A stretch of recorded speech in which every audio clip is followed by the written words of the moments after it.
everyone, welcome to another monthly reading wrap-up.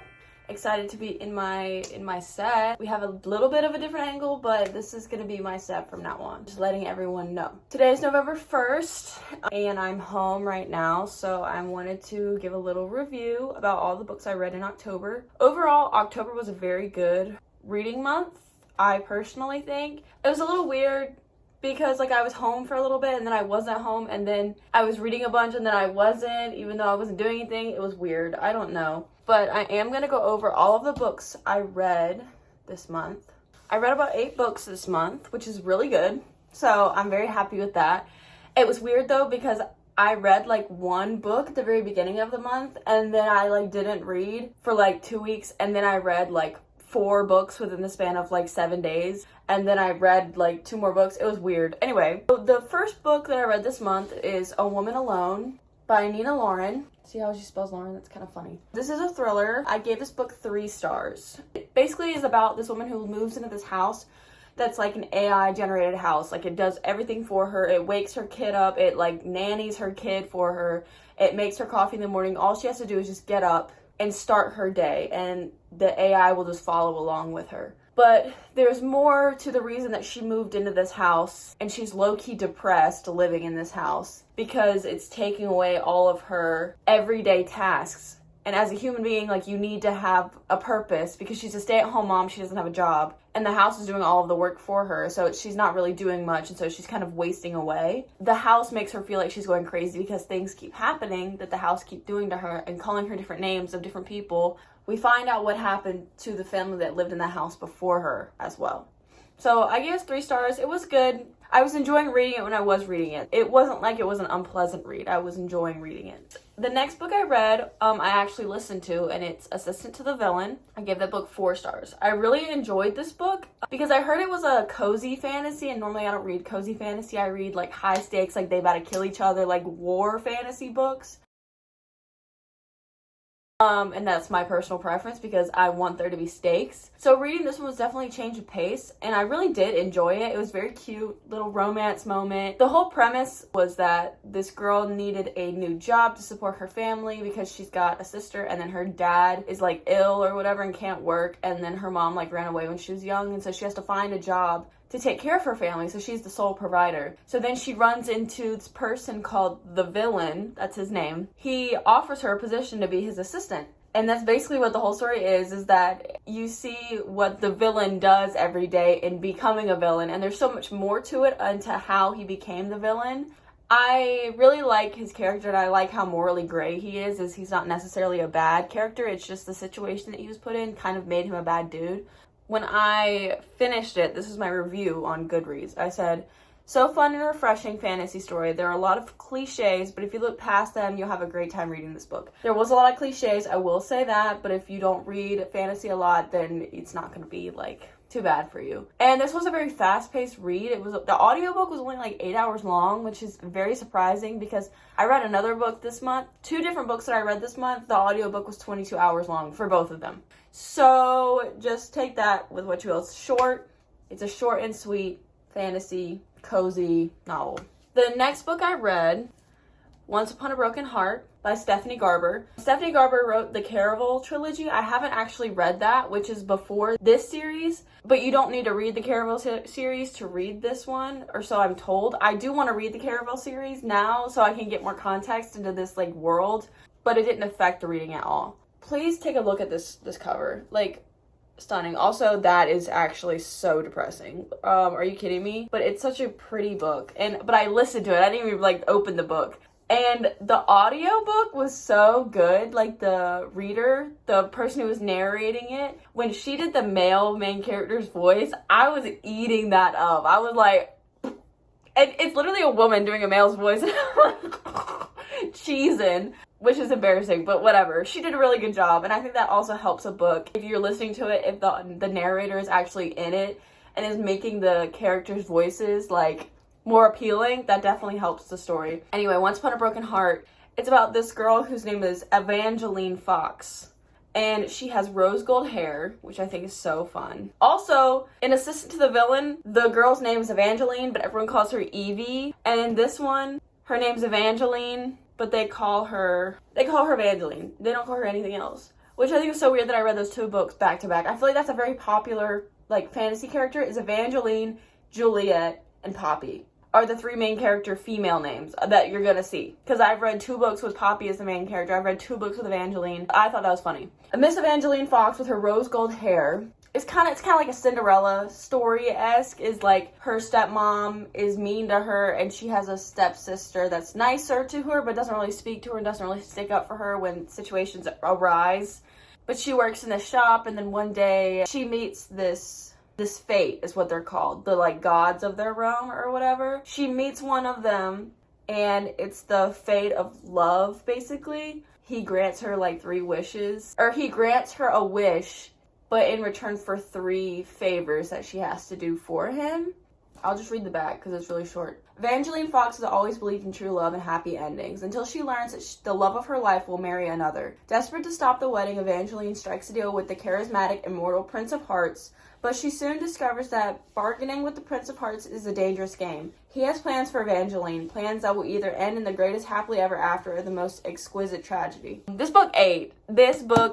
I gave it 5 stars, and it's a series, so there's 2 other books, and I have one on my phone to read that I need to get to, because it expires in like 10 days, and I need to read it. But this is the first one, and Evangeline, she kind of be getting herself in these situations, and I'm like, girl, you gotta be better. Like, you gotta make some better, smarter decisions. But it was such a good story, and it was so one of a kind in the storytelling. I said 8 in all caps and 45 like A's and 45 T's and 45 E's. Slayed the House Boots Down. Such an original story. A great first book in a series. Doesn't give entire story up on the first book. I need to read the next book immediately. That's one of the things I really did like about this book, is that it didn't give away the entire plot in the first book. And like, they just have to like scrounge stuff up to make a second book. And I feel like that's a lot of the times what happens with fantasy books, is that they will tell everything in the first book, and then I'm like, dude, that's not the point. Like, if you want to make one fantasy book, okay, but don't be dragging this one little end into the next book so you can make some more money. You know what I'm saying? And I really like that about this book, and it was very entertaining. I could not stop listening to it. I'm like, I need to know. 5 stars for that one. The next book I read, it was for a class, but I'm counting it because I've wanted to read this book for a long time. It was actually Jane Eyre, and please ignore the library stickers on the back, because I'm supposed to return this to the library at the end of the semester, but I'm not going to because I wrote in it, and I don't want to return it. Jane Eyre, this is so weird talking about this book because I literally talked about it in a class and read it for a class. I listened to the audiobook. I want to say that first and foremost. I listened to the audiobook 85% of this book, and I read 15% of it. Such a good classic. Such a good and entertaining classic, and it makes sense, and it's not like you're reading stuff that the words don't make sense. Jane Eyre is about this girl in the Victorian era where women didn't really have rights, and they were sold off into marriage to different men for their inheritance. It's during that era. But Jane Eyre, Miss Jane Eyre, we follow her as she grows up from when she's a young child all the way till she's an adult woman at the end of her life. It's sort of a character study of the women in this time period, and I thought it was done so well. It was so modern for when it was published. It felt like I was reading a book from the 21st century, even though it was published in like the 18 whatevers. Charlotte Bronte, chef's kiss, she's a legend. But Jane's character is so original, and she is such a female role model that I feel like need to be more prevalent in stories, is that she's very strong-hearted, and she does not let things that happen in her life or men that come into her life dictate her decisions that she's going to make based on what she wants to do versus what's right to do. So like the back, a novel of intense emotional power, heightened atmosphere, and fierce intelligence, Jane Eyre dazzled and shocked readers with its passionate depiction of women's search for equality and freedom on her own terms. Its heroine Jane endures loneliness and cruelty in the home of her heartless aunt and the cold charity of Lowood School. Her natural independence and spirit proves necessary when she takes a position as governess at Thornfield Hall. But when she finds love with her sardonic employer, Rochester, the discovery of a shameful secret forces her to make a terrible choice. Which all that stuff happens kind of later on in the book. But I would highly recommend reading this book because it's just such an amazing story to hear and to listen to. And I did give this book 4.75 stars, but I think I'm gonna bump it up to a 5-star just because it's so progressive for when it was published, and I really enjoyed that. And I think many young women should read this book because it teaches you just because a man be coming into your life does not mean you need to change your values in what you believe in. Okay. The next book I read is The 7-Year Slip. I read this one for Abby Kozak. I'm dedicating this book to you, girl, because she was like, you have to read this book, you have to read this book. And I was like, okay. And then I went to Barnes & Nobles and bought it and then didn't read it for a while. But I have it. So, this is my review. I gave this book 4 stars because I thoroughly enjoyed this book. But I don't feel as if it is a 5-star for me personally. The story is about this girl who inherits her aunt's apartment after she dies. And the apartment will shoot you 7 years in the past. You can't control it. It's kind of the apartment will control it. And so like you can leave and come back so as many times as you want, but the apartment's not going to change until it feels like it needs to change. And most of the time there's another person in the apartment with you that lived there 7 years ago. And that's what ends up happening with our shorty, our main girl, Clementine West. Yes, her name is Clementine. The story follows her and the guy that she meets in the apartment, how she kind of has like a midlife crisis and how she kind of put her career first. And so now she wants to find love, but is having a hard time doing it because of her aunt's passing. The story follows like her trying to grapple with grief and trying to figure out how to move on and how to keep pushing forward in her life and not let this one person's passing halt her in her career and her life.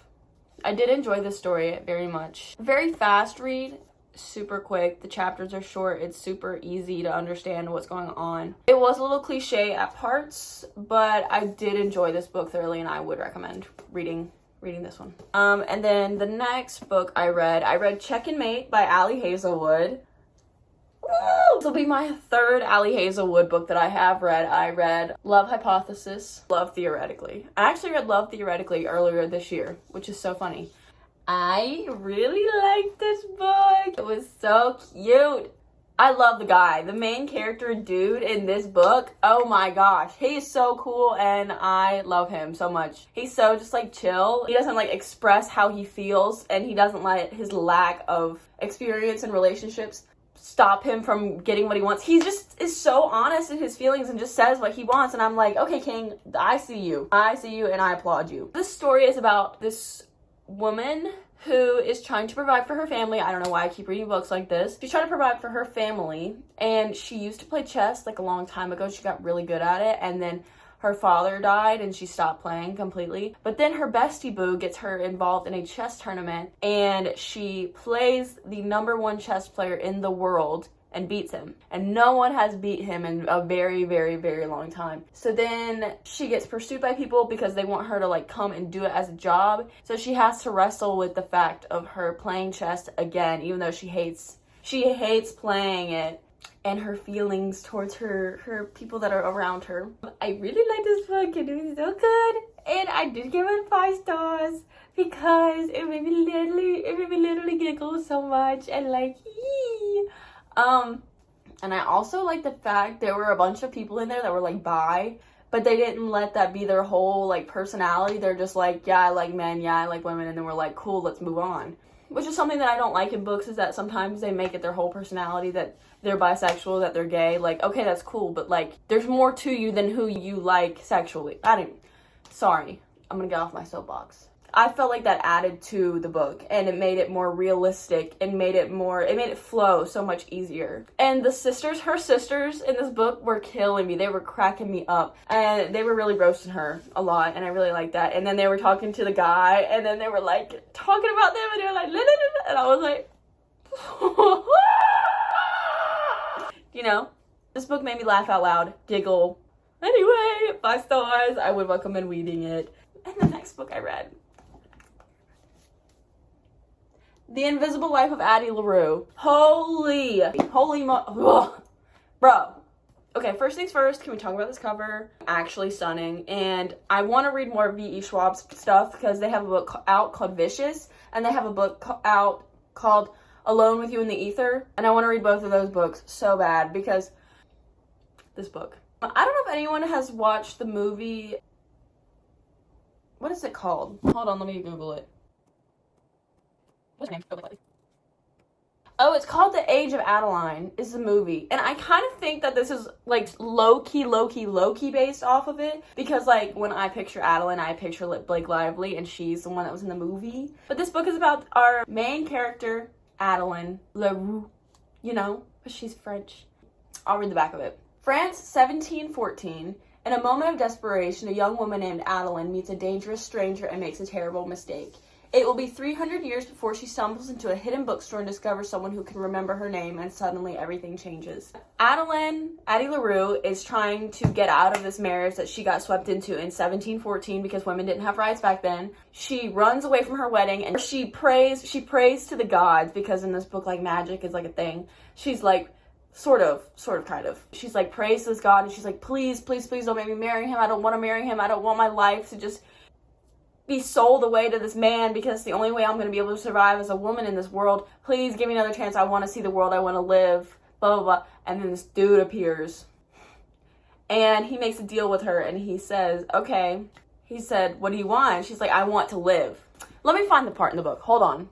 Okay, I'm going to read the part where she makes the deal with the guy. I'm not going to read everything. I'm just going to read the dialogue. She says, I do not want to marry. I do not want to belong to someone else. I do not want to belong to anyone but myself. I want to be free to live and to find my own way, to love or be alone. But at least it's my choice, and I'm so tired of not having choices, so scared of the years rushing past beneath my feet. I do not want to die as if I've lived, which is no life at all. What use is it to tell me what you do not want, is what Bro says to her. Tell me instead what you want most. She says, I want a chance to live. I want to be free. I want more time. He considers her. How long? You do not know, says the darkness. You ask for time without limit. You want freedom without rule. You want to be untethered. You want to live exactly as you please. Yes, says Adeline. I decline, he says. What? You cannot decline. I am not some genie bound to your whim, he says. Nor am I some petty forest spirit content with granting favors for mortal trinkets. I am stronger than your god and older than your devil. I am the darkness between stars and the roots beneath the earth. I am the promise and potential when it comes to playing games. I divine the rules. I set the pieces and I choose when to play, and tonight I say no. Go home, Adeline, back to your small life. Why, she pleads, grabbing his arm. Why do you refuse me? I'm not in business of charity. You ask for too much. How many years until you're sated? How many until I get my due? No, I make deals with endings, and yours has none. You want an ending, she says? Then take my life when I'm done with it. You can have my soul when I don't want it anymore. A smile, just like the smile in her drawings, full of secrets, crossed his mouth. And then he pulls her to him, a lover's embrace. He is smoke and skin, air and bone, and with his mouth pressed against hers, the first thing she tastes is the turning of the seasons, the moment when dusk gives way to night, and then his kiss deepens. His teeth skim her bottom lip, and there's pain in the pleasure, followed by the copper taste of blood on her tongue. Done, he whispers. Done, whispers the god against her lips, and then the world goes black and she is falling. That scene, I know that took me way too long to read, but that scene, listening to it, also the audio book for that book, the person doing his voice, it's a woman. It's literally a woman again, and I'm like eating it up. I'm like, what is going on, y'all? What's going on? What's going on? Would recommend. Sobbed my eyes out at the end. Also, was literally sitting in my car listening to it, crying in my driveway, because it was so just like rips your heart out. The whole premise, I didn't even get to the premise of the book. The whole premise, she makes a deal with this guy. No one can remember her. Like, she'll look at you and she can't tell you her name, and she can't tell you her story of how she got to where she is. And that's her curse. And then she can walk away from you. We won't ever remember her. She's literally 300 and some years old. And the end is so tea, and she's so calculating and so smart. Highly, highly, highly, highly recommend this book. 5 motherfucking stars. And the last book I read, I'm not going to go too deep into this one because I've read this before. Crown of Midnight, this is the 3rd book in the Assassin's Blade trilogy. It's 7 glorious, lovely, wonderful books. Please read the series. It's about an assassin who goes to work for the king of this evil empire. There's so much more to it.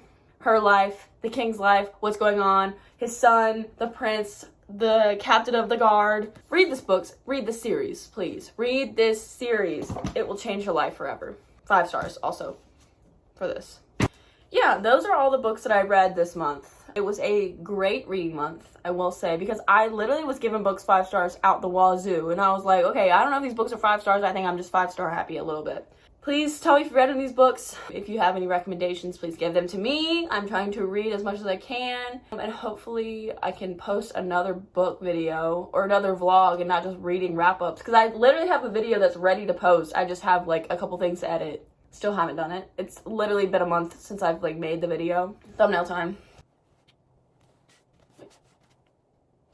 Okay. Have a wonderful day, everyone. Please read these books or read a book. Go outside, touch some grass. I love you all. Have a wonderful day.